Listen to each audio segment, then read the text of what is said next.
Let's perform a put away receipt in Oracle Cloud. Hey, it's Linus, and in this video you will learn how to put away your received items in Oracle Cloud. We want to perform this put away receipt for the in-transit inter-organization transfer that we first created and then received in the last two videos. So let's go ahead and jump into the demo environment here as KC Brown and navigate to supply chain execution and then inventory management. So make sure we are in the destination organization, so where we actually send our items to and where we already received them. That's good. So this was 002. Go to the task panel, go to receipts, and then scroll down and go to put away receipt.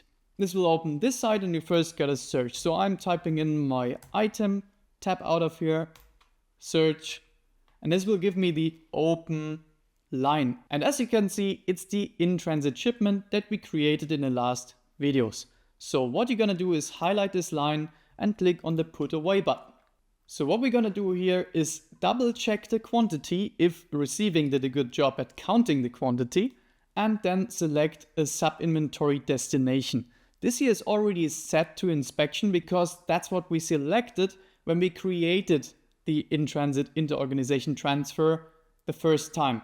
So you could still change this if you wanted to move to a different sub-inventory. I will just leave it as it is and then click on submit.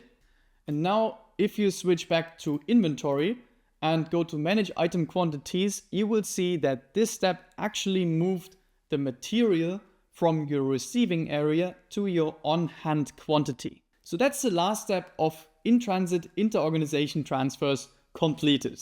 It's very important to notice though that the process that I showed you is only valid for standard receipt routing. So if you want to learn more about this and how the different routing options influence this process, go to panemir.com and check out the whole inventory management course. It's completely for free, there is no catch, and you can even get a free certification.